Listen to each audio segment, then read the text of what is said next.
오늘 말씀 보겠습니다. 오늘 말씀 창세기 44장 32절에서 34절까지 말씀입니다. 한 목소리로 같이 봉독하겠습니다.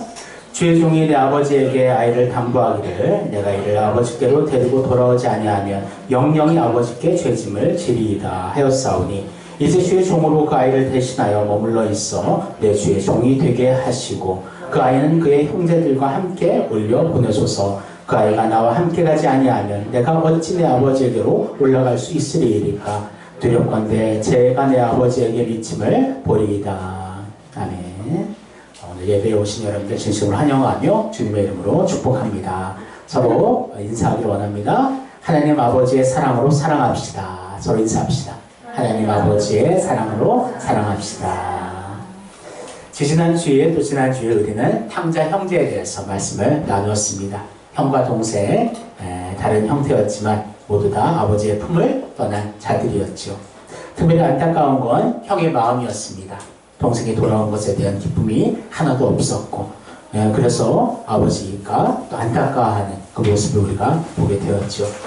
하지만 오늘은 그 반대입니다. 오늘은 자신을 버리면서 동생을 살리려고 한 형을 소개하려 합니다. 바로 유다입니다. 여러분 질문 하나 하겠습니다. 아브라함의 축복이 누구에게 이어졌죠? 아브라함 축복이 누구에게 이어졌습니까? 네, 바로 이삭입니다. 그럼 이삭의 축복은 바로 야곱. 그럼 야곱의 축복은 누구에게 이어졌을까요? 모든 사람들이 요셉이라고 이야기합니다. 요셉도 축복을 받았죠. 하지만 실제 그리스도의 계보를 잇는 자는 따로 있었습니다. 바로 유다. 근데 많은 사람들이 그걸 모르고 있어요. 요셉이 바로 하나님의 그 아들 예수 그리스도의 그 계보를 잇는 것이라 그냥 생각하는 분들이 있습니다. 하지만 요셉은 분명한 축복을 받았지만 그 계보를 잇는 그 혈통은 바로 유다였다는 거죠. 저는 어릴 때부터 생각했습니다. 왜 요셉이 예수님의 족보에 들어가지 않고 유다가 그 족보를 이어나가지? 사실 보면 요셉이 훨씬 더 믿음이 좋아 보이고 하나님과 동행하며 하나님의 더 큰 사랑을 받아야 하는데 동성을 팔았던 악한 형제 중에 한 명이 왜 그 족보를 이어가는지 거기에 대해서 제가 이해하지 못했던 것 같습니다. 하지만 이제 말씀을 공부하고 연구를 하면서 깨닫는 건 딱 한 가지. 그 해답은 하나님의 주권이 유다를 선택했구나. 다른 이유도 뭐 오늘 설명하겠지만 먼저 시작은 하나님께서 유다를 선택했다라는 거예요. 사실 아브라함을 선택했어도 아브라함이 아닌 다른 사람을 선택했으면 그 사람이 믿음의 조상이 되었겠죠. 하지만 하나님께서는 아브라함을 선택했다라는 거죠. 사실 아브라함의 시작도 보면은 우상을 섬기는 우상의 제물을 만드는 그 가문에 하나님을 알지 못하는 자 속에서 선택하셨다는 것입니다. 이게 중요한 게 뭐냐면 하나님이 선택하시면 그 사람은 아무리 악한 자라도 하나님 안에서 변화되게 되고 하나님의 놀라운 은혜를 누리게 되는구나. 그것을 깨닫게 되는 것입니다. 사랑하는 성도 여러분, 우리가 하나님의 선택을 받은 것도 마찬가지예요. 내가 어떤 것이 잘나고 어떤 조건적인 어떤 이유에 의해서 선택받은 것이 아니라 하나님께서 우리가 조성되었기 이미 전부터 우리를 하나님의 자녀될 것을 미리 선택하셨다는 것입니다. 그 하나님의 주권이 있음을 우리가 기억하며 그것을 인정해야 된다는 것입니다. 그래서 항상 먼저는 은혜이다. 그러니까 믿음도 사실 하나님 주신 선물이고 은혜가 먼저 있어야 그 안에 믿음이 있다는 거죠. 사랑하는 성도 여러분, 이렇게 우리가 이 전제로 해서 좀 시작했으면 좋겠습니다. 그래서 유다가 왜 선택되었을까?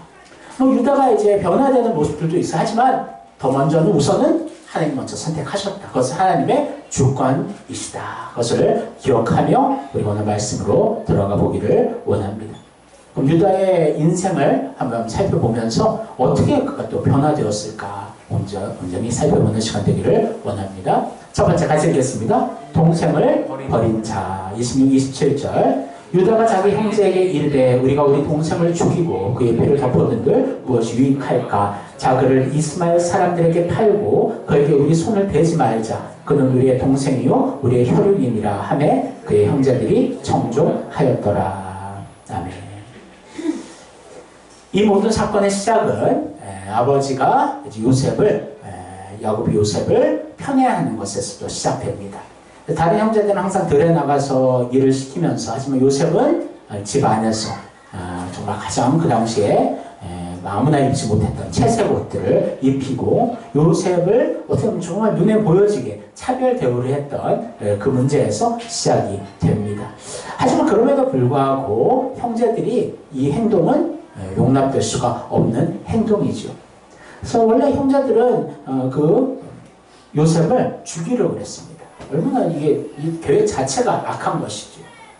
처음에는 미움에서 시작됐지만 그 미움이 계속해서 서운함이 되고 서운함이 분노가 되고 그 분노가 결국은 이 살인으로 연결되는 그런 모습을 보게 되는 것이죠. 사실 야곱은 이제 두 명의 아내가 있었습니다. 레아와 라헬이 있었죠. 하지만 그가 사랑했던 사람은 라헬. 사실 레아를 인생을 봐도 참 불쌍해요. 그렇게 사랑받으려 애쓰고 그렇게 아이를 낳지만 결국에는 그 사랑이 라헬에게로 가고 있음을 보게 됩니다. 그래서 라헬이 이제 죽고 나서 이제 그 사랑이 요셉에게로 간 것을 보게 됩니다. 그래서 어떻게 보면 라헬의 첫째 아들이 요셉이고 그 동생이 베냐민이기 때문에 요셉을 어떻게 보면 장자로 생각했던 것 같아요. 그러다 보니까 다른 형제들의 미움을 사게 되고 결국엔 이 지경까지 가게 됨을 알 수가 있습니다. 사실 이게 어떤 상황이냐면 이제 형제들이 잘 있는지 보게 하기 위해서 간식을 가지고 형제들을 찾아갔는데 이제 요셉이 이제 자기의 꿈 얘기를 또 한 거예요. 한 번도 아니고 두 번 얘기하면서 형제들의 완전한 미움을 사게 되고 그러면서 이제 죽이려는 계획들을 갖게 됩니다. 하지만 사실 맏형 르우벤은 그렇게 구멍에 빠뜨렸다가 나중에 이제 데려올 생각을 했던 것 같아요. 하지만 그 사이에 이제 르우벤이 없는 사이에 이제 유다가 오늘 말씀으로 이야기를 하고 있는 것입니다. 한마디로 얘기하면 이렇습니다. 동생을 죽여 피 흘릴 필요까지 있냐? 우리 손에 피를 묻히지 않고도 동생을 보낼 방법이 있어. 바로 노예로 팔아버리면 되지.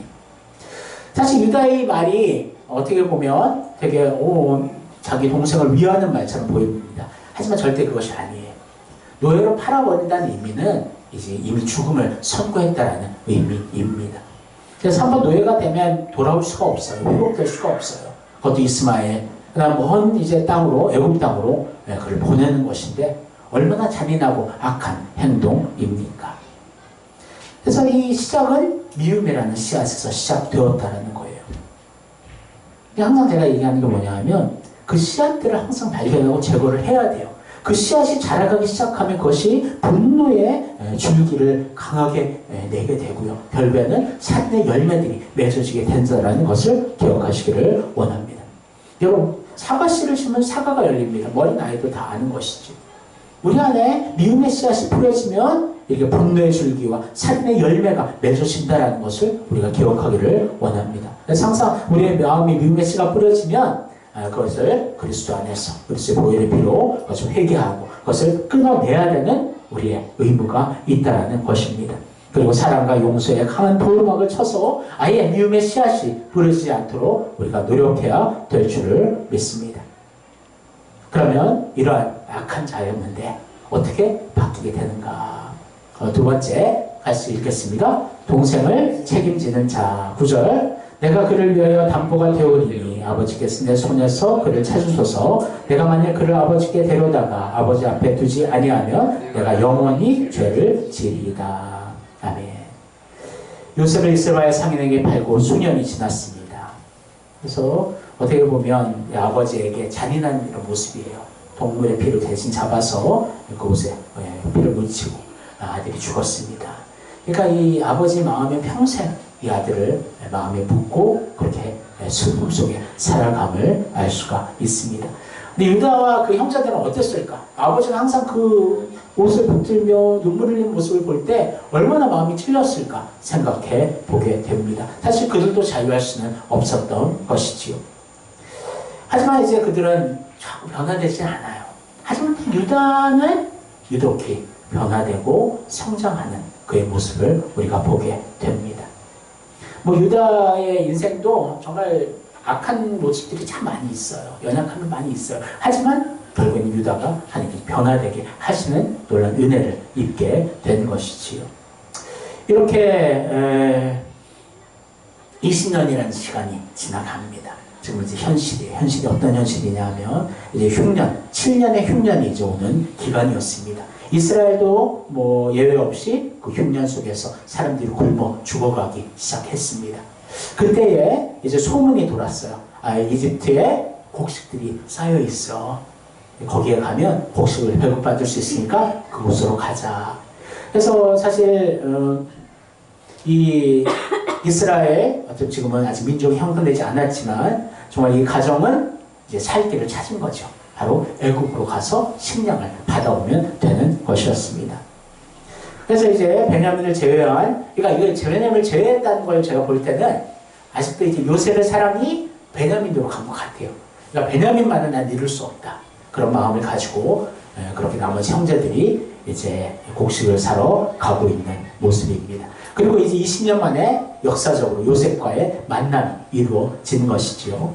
하지만 요셉은 알고 싶었습니다. 그 형제들이 변화되었는지, 아직도 옛날 그 모습 그대로 그렇게 아직도 자기 자신만 아는 이기적인 모습으로 세워져 있는지 그것을 알고 싶었던 것 같아요.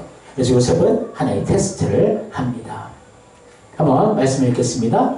너희 중 하나를 보내어 너희 아우를 데려오게 하고 너희는 갇혀 있으라. 내가 너희의 말을 시험하여 너희 중에 진실이 있는지 보리라. 바로의 생명으로 맹세하느니 그리하지 아니하면 너희는 과연 정탐꾼이니라 하고. 요셉의 테스트는 간단했습니다. 너희들 정탐꾼이지. 그렇게 이제 의심으로 시작되어서, 그러니까 이제 이 형제들이 얘기했어요. 1년 중에 자기에게 막내 동생이 있고 그리고 아버지와 함께 있습니다. 그러니까 너희들 그 말이 맞다면, 정탐꾼이 아니라면 동생을 데려와라. 그러니까 의외의 전개가 이루어지고 있음을 보게 됩니다. 사실 이제 요셉의 한 마음에서는 진짜 베냐민도 그렇게 죽이지 않았을까, 막 그런 마음도 있었겠죠. 그래서 베냐민도 진짜 살아있는 것을 자기도 확인하고 싶은 마음이 있었고, 또한 형제들을 하나의 테스트하고 있는 모습을 보게 됩니다. 그리고 이제 아버지 야곱에게도 다시 갑니다. 근데 야곱은 완전히 그 마음속에 두려움이 있었거든요. 베냐민을 잃으면 어떡할까. 인간적인 두려움이었죠. 그래서 베냐민은 절대 너희들에게 보낼 수 없다. 그러면 아버지, 우리는 굶어 죽습니다. 보내십시오. 그 이제 실랑이가 이루어지고 있었던 장면입니다. 여기서 먼저 르우벤, 맏형이 이제 나서게 되는데요. 한번 같이 말씀을 읽겠습니다. 르우벤이 그의 아버지에게 말하여 이르되 내가 그를 아버지께로 데리고 오지 아니하거든 내 두 아들을 죽이소서. 그를 내 손에 맡기소서. 내가 그를 아버지께로 데리고 돌아오리이다. 자기 아들을 죽이래요. 르우벤이 이렇게 얘기합니다. 근데 사실 르우벤은 이미 아버지의 어떤 그런 신뢰에서 배제가 되어 있었어요. 왜냐하면 이제 아버지의 이제 첩과 이렇게 간통죄가 이루어졌기 때문에 이미 르우벤은 첫째의 장자로서의 그 모습이 아니었습니다. 그리고 지금 얘기하는 것은 그 아들들을 담보로 했다라는 거예요. 근데 어떻게 차마 그 아들들을 죽일 수 있겠습니까? 그러니까 이것은 르우벤은 처음부터 자기의 자신은 쏙 빠진 그러한 약속이고 담보였음을 알 수가 있는 것이지요. 사실 이제 소모, 비라, 통간이라는 그런 죄를 저질렀습니다.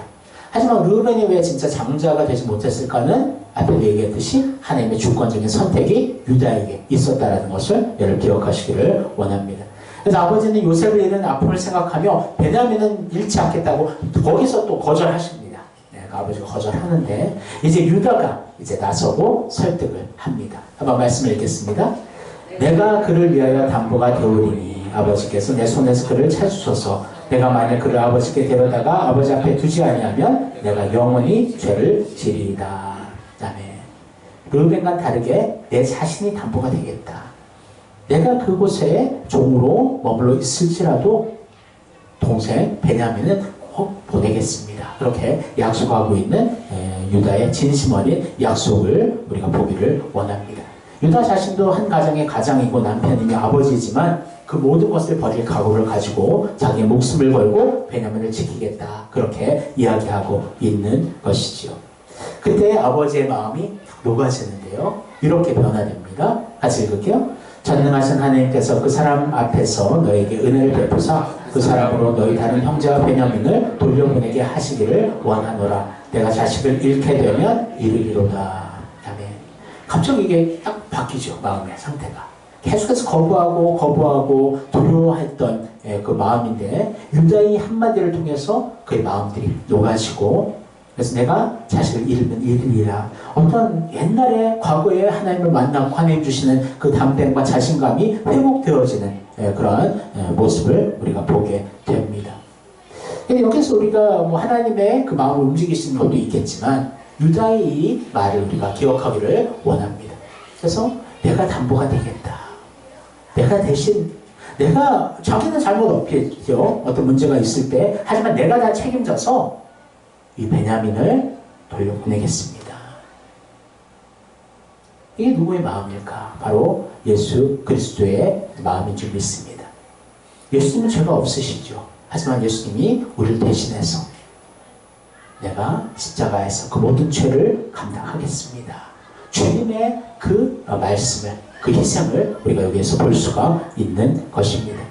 사랑하는 성도 여러분, 우리도 유다처럼 항상 나 외에 다른 것에 대해서 다른 사람들의 이야기하는 것처럼 생각하지 않기를 원하고요. 항상 말씀에 찔림이 있으면 그것이 나에게 주시는 말씀이구나.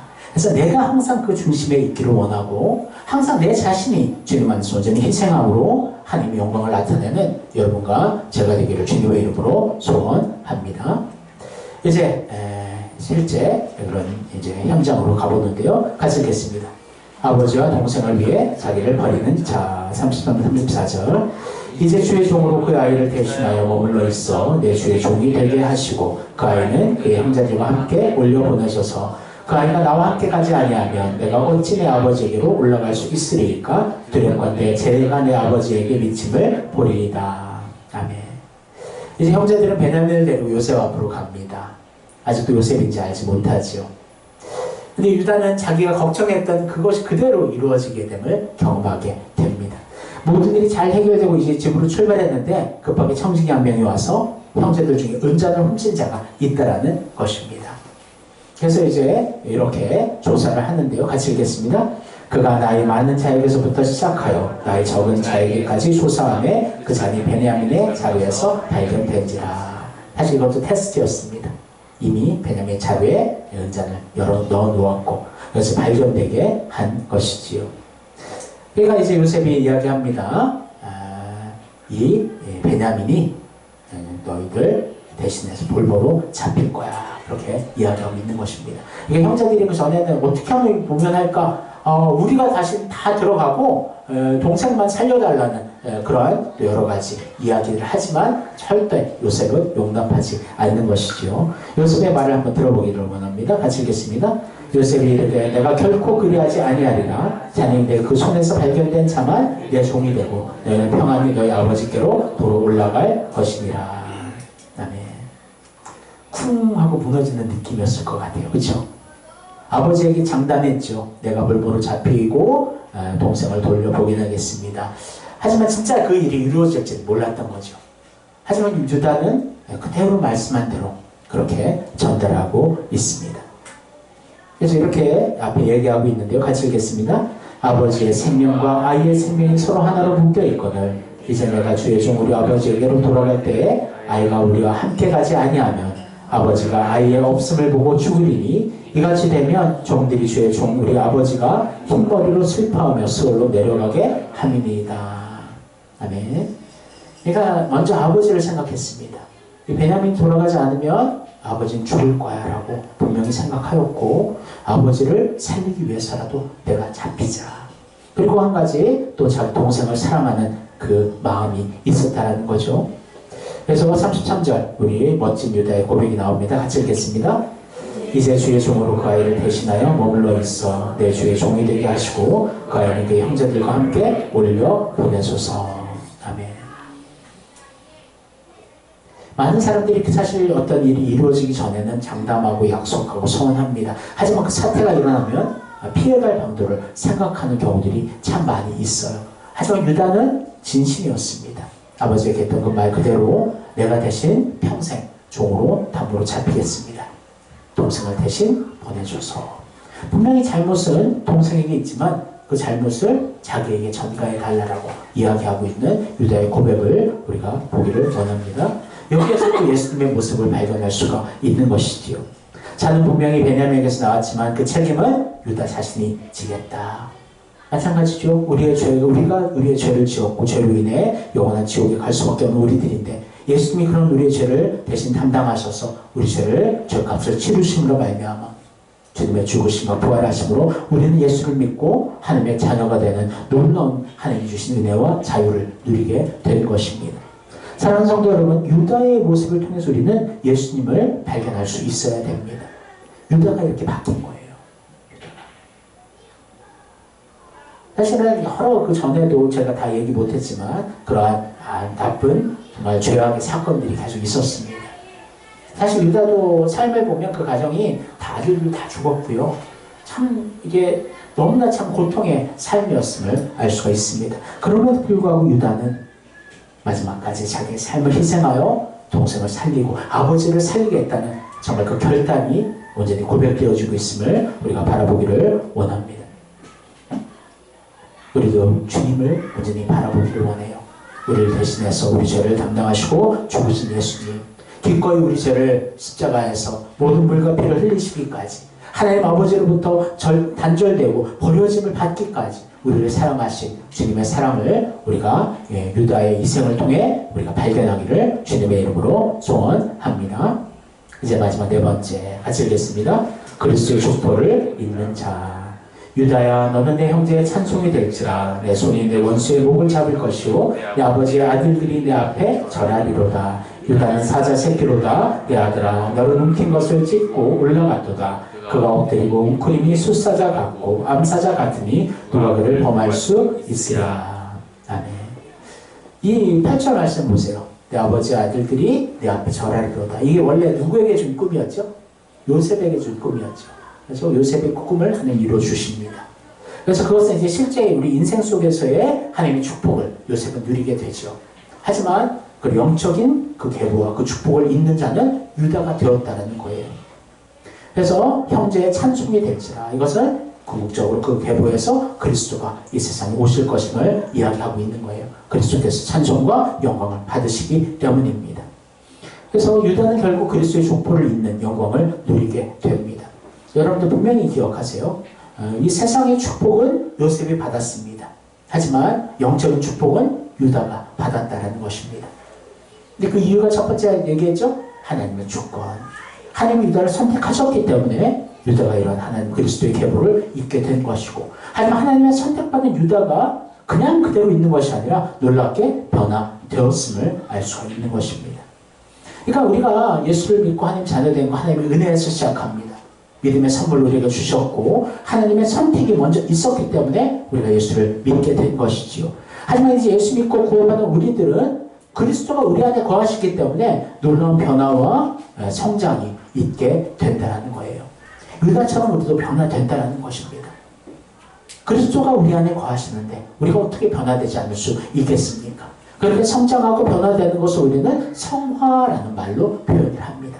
그래서 우리가 예수를 믿고 이제는 그리스도의 보혈의 옷을 이미 입혀주셨기 때문에 우리는 죄인이 아니고 의인입니다. 그래서 천국에 지금 죽어도 갈 수 있죠. 하지만 우리의 내면에 아직도 남아있는 우리의 죄성의 옛사람의 모습들이 점점점 주님의 모습으로 실질적으로도 닮아가고 변화되는 것이 바로 성화라는 그런 단어입니다. 그래서 우리 인생을 살아가면서 평생 성화의 길을 걸어가는 거예요. 그 성화가 완성되는 것은 천국에서 영화가 된다는 것입니다. 사랑하는 성도 여러분, 우리도 오늘 유다의 이 변화를 우리가 바라보면서 우리도 하나님의 은혜, 하나님의 주권에서 시작되었구나. 내가 하나님 자녀된 것이 내가 어떤 조건에 만족해서가 아니라 우리가 창세 이전에, 태어나기 이전에 하나님께서 이미 우리를 작정하시고 계획하셨구나. 그 은혜를 우리가 기억하기를 원하고요. 하지만 이제 하나님의 은혜를 받은 우리들, 하나님의 자녀된 우리들이 어떻게 변화되어야 되는가? 유다처럼 희생하고 섬기고 헌신할 수 있는 그런 사람으로 변화되는 것이 온전한 사람의 온전한 모습인 줄을 믿습니다. 사랑하는 성도 여러분, 우리도 옛사람의 모습, 자기 중심적인 이전 모습을 하나님의 능력으로 벗어버려야 됩니다. 그리고 형제를 위해 목숨까지 맡길 수 있는, 진정으로 희생할 수 있는 유다와 같은 우리 믿음의 사람이 되기를 주님의 이름으로 소원합니다. 그것이 온전한 희생이라는 거예요. 자기의 목숨을 대신하고 그렇게 온전히 맡길 수 있는 것. 우리는 그렇게 희생할 수 있는 자들입니다. 왜냐하면 우리의 구주 예수님이 우리를 위해 그렇게 희생하셨기 때문입니다. 그래서 용서를 받은 우리들이에요. 근데 우리가 작은 것을 용서하지 못한다면 어떻게 참된 그리스도인을 할 수가 있겠습니까? 사랑하는 성도 여러분, 유다처럼 옛사람의 이기적인 죄악의 모습을 버려버리고 온전한 그리스도의 사람으로 아름답게 성장하고 자라갈 수 있는 온전한 희생을 할 수 있는 여러분과 제가 되기를 주님의 이름으로 축원합니다. 기도하겠습니다. 하나님 감사합니다. 하나님, 오늘 유다의 모습을 바라보면서 처음엔 악한 자였지만 하나님의 선택을 받고 놀랍게 변화하여 온전한 희생을 하는 자로 바뀜을 바라봅니다. 우리도 유다처럼 하나님의 주권적인 선택 안에 하나님의 자녀가 되었는데 하나님 이제는 하나님의 자녀로서 온전히 희생하고 헌신할 수 있는 하나님의 온전한 사람으로 자라가며 변화될 수 있도록 인도하여 주옵소서. 주님의 사랑을 받고 용서를 받은 자입니다. 하나님의 놀라운 은혜를 입은 자입니다. 하나님 그 은혜를 깨닫고 하나님의 영광 위에 우리 자신을 기꺼이 희생하여 하나님의 영광을 나타내며 영혼을 살리며 복음을 전하는 우리들 되게 하여 주옵소서. 감사하며 예수님의 이름으로 기도합니다. 아멘.